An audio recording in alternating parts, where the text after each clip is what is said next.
Greetings and salutations, this is Imperator Vespasian and his trusty sidekick. Hello.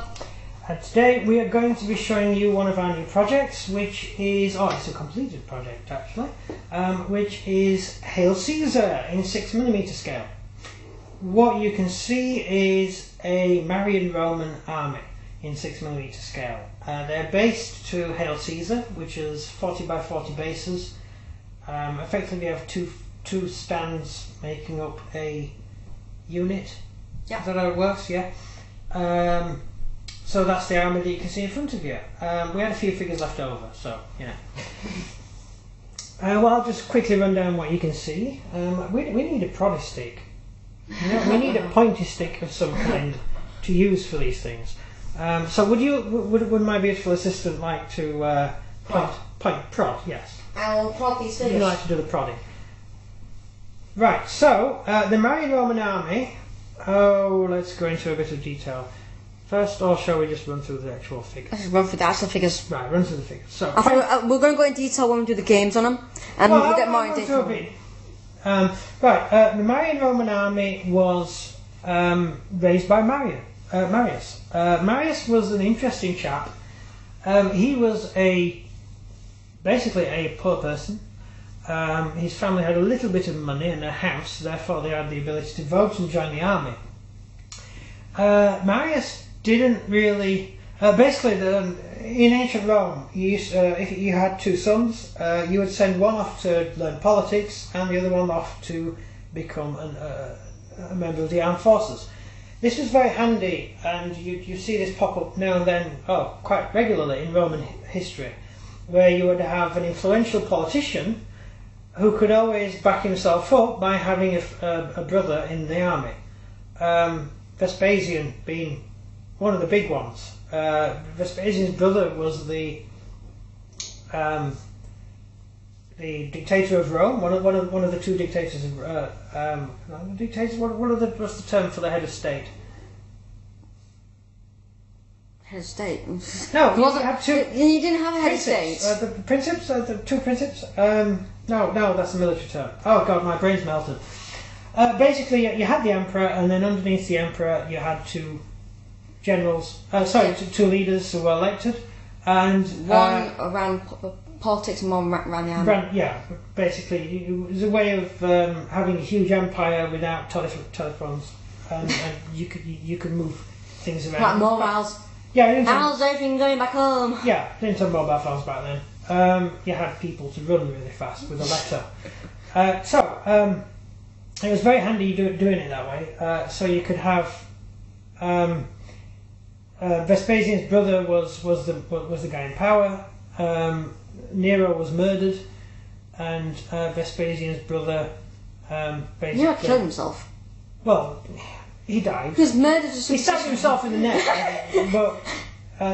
But basically he murdered him. He died. He was murdered. He was betrayed by the rich, money-grabbing government, and they tried to put one of their own in power.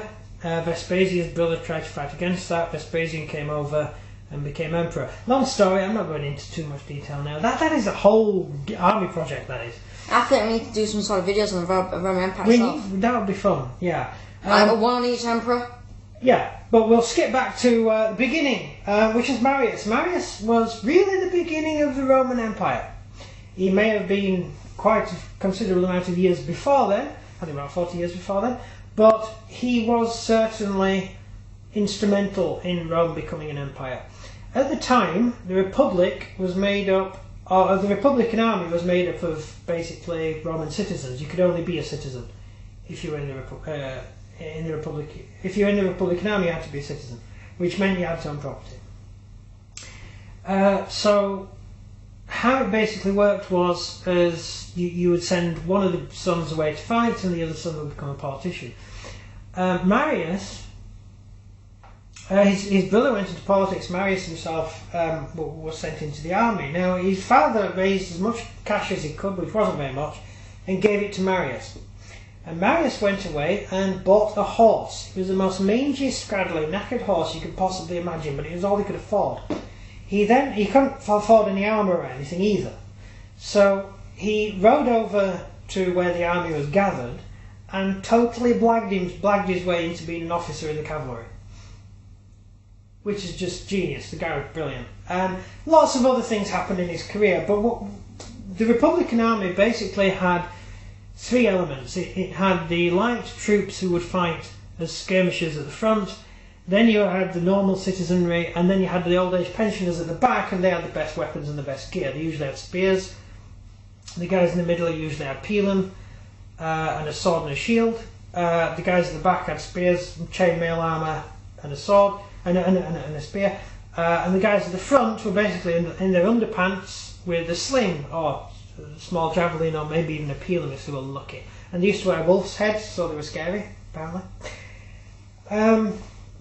Marius, when he was out in Libya fighting, there was a rebellion in Libya. Well, Rome didn't actually occupy Libya at this point, and they were fighting.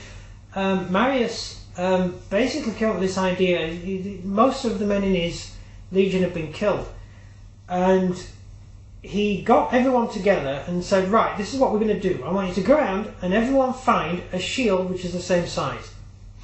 And then I want you to find a sword which is the same size, and then I want you to all find a suit of armour, a chainmail, which is the same. Right? So suddenly he had a small Marius-type legion made up of a handful, not that many men, but they all had the same armour, the same shield, the same weapons, and they all had 2 pilum in their hands left over from the battle, and they fought and they won. Marius came back home a hero and instituted... Shunned by the population. Shunned by the aristocracy, the population loved him, and he basically ended up in Rome, and the politicians didn't like him. There'd been constant invasions from the north by the Celts, and apparently 10 years running the Romans had sent a huge army to go and fight the Celts, and the army basically got massacred. So in one of the battles they lost about 40,000 soldiers, which is a huge casualty rate. And so Rome was running out of men. And Marius has been rather annoying, doing things like trying to lower taxation, trying to abolish debt, things like that. One of the laws he passed was to make so any debt that you owed couldn't be more than 3 years old. So any citizen who owed more than 3 years of debt, he got it wiped off, which was great for the citizens, awful for the people in power, who tended to be the senators. So the senators decided to kill Marius, and they gave him a command and sent him off to go and die in the north, fighting it was the Germans at the time who just invaded. Marius got himself he basically said, well, fine, but I want the ability to command the army the way I see. And so they said, okay, you can do that. And they said, right, I want it in writing. So they put it in writing, which was all very nice. And they said, right, I'm going to allow any Roman citizen to join the army. And what did the Senate do? He said, oh no, you can't do that. No, let's do that. And what did Marius do? He said, oh, you wrote it down. Yeah, I said my orders. Powers. You said I could, you signed it. Oh, right. And I want all the soldiers to wear the same armour. What happened? Also, I was wearing wore the same armour, but politicians were always against it, but they couldn't do it. Yeah, so basically he created these guys, who are the Marian Legion. You will have seen box sets of them and all sorts. Pictures of them. All the Roman soldiers were in exactly the same armour, with exactly the same shield, all armed with 2 pilum and a gladius, a short Spanish sword. And that was it. So instead of having a really complex 3-tier military system, there was one system with one type of army, which made it a lot easier to use. Marius then went off and totally defeated the Germans. There was an interesting aftermath of the big battle. He defeated one of the German tribes and annihilated it. How did he do that? What did he do with his camp? Did he put it right next to him? Yes. He built his camp right next to them. Yeah. And the Germans thought they could starve out the Romans, yeah. The Romans and make them first to death. But Marius decided to just walk into the German camp with buckets, the entire army with buckets, walk in, go to the river, get water and walk back out. Yeah. No bloodshed. You see, the Germans were terrible. Well, there was bloodshed. The Romans were terrified of Germans. Germans were huge. They were really tall. The Romans were dwarfs. Hobbits. In fact, the Romans were an army of hobbits. Tiny hobbits with chainmail and a little helmet. And the Germans were massive, half-naked people who were quite scary to fight. And they spoke German, which was barbarian. And Marius basically got his troops to put their camp on the high ground above the Germans, which meant that the German camp was between the Roman camp and the sea and the river, where the water came from. And his men said to Marius, "Where do we get our water from? The German camp is in our way." And he said, "No, well, you'll have to go through the German camp." And of course they did. Every morning the Romans would march through the German camp to get water and march back again. And this totally discombobulated the Germans. The Germans were used to the Romans being scared of them.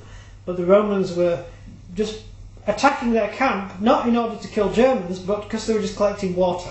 Imagine the psychological effect if you're a German. You're there, you're used to fighting Romans, and the Romans push past you, get some water, then push past you again and go back up the hill to their camp. They don't care. Anyway, Marius defeated the Germans. The German king, he beheaded the German king and rode off to meet the next German army who was marching down. There were 3 German armies. They were planning on uniting to make one huge horde, and they were going to invade northern Italy. And he went to meet a delegation of these other 2 German kings. And the German kings were laughing and said that Marius didn't know that there was yet another German army on its way. And Marius handed the head over and said, "Oh, you mean this guy?"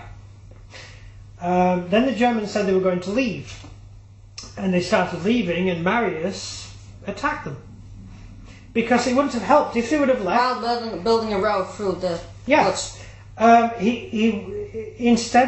he would have just let them go home, they would have come back next year or 10 years' time. In a bigger horde. And they would go, "Well, some Germans died, but we'll win next time." So he ambushed the Germans and annihilated them. And Julius Caesar had the same sort of issues as the Germans and had to do the same. That's the thing with barbarians. You need to teach barbarians that you're not the barbarian. How can I explain this? You need to teach them a lesson. The Germans crossed the Rhine and attacked Gaul when Gaul was a Roman province. And the Romans had to prove not only to the Gauls that the Romans could protect them, but to persuade the Germans not to come over. So Julius Caesar built a bridge across the Rhine, which is one of the biggest structures you can imagine, a huge bridge all the way across the Rhine. And he didn't do it at the short bit either. He built this huge bridge, marched across, set fire to every single German town he found, and then marched back again and burnt the bridge. This shocked the hell out of the Germans, because not only could the Romans build this massive, amazing bridge, they then burnt it because they didn't care. That's a projection of imperial power. Maybe in a later video I'll tell you how the Germans used to show that they didn't mean any offence.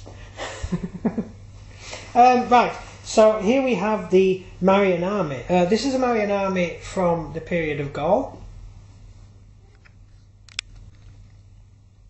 This is from, Marian Roman armies were all pretty much the same. The Marian design army. What you can see is Marian legions. The Marian legion, just like the Imperial Legion, the first cohort was a double-sized cohort. So that's the first cohort, and they're the rest of the 9 cohorts, legions, things. Manifolds? No, manifolds too. So basically you got the first cohort and then the rest. The first was always double sized because that was usually the first in battle, so he used to take more casualties. So being double sized meant that you could absorb the casualties and still be an active military unit. It kind of made sense to the Romans. I've got some left over, so I made some more over here. I have some cavalry and some light horse. The Roman cavalry I've done in a V formation, and the light horse like that, just so you can instantly tell them apart on the battlefield. Mm-hmm. And over this side I have the Allied troops. I have 6 Spanish allies with the yellow and red shields, and some Spanish cavalry with yellow and red shields. And then the slingers out in front. You can also use German allies and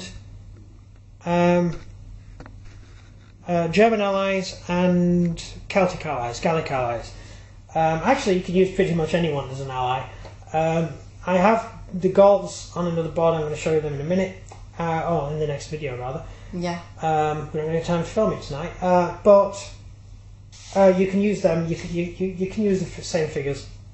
So you can use the Gaul figures to ally to your Romans, depending on what you wanted to do with them. So that's basically the Marian Roman army that we've got. It's in 6mm, which is kind of a new thing for our gaming. Yeah, because we were used to 10mm, but it wasn't that popular. Yeah, it's not. It wasn't really getting in on the screen. Yeah, we had difficulty with that. And also the expense of doing it in 10mm is way higher than doing it in 6mm.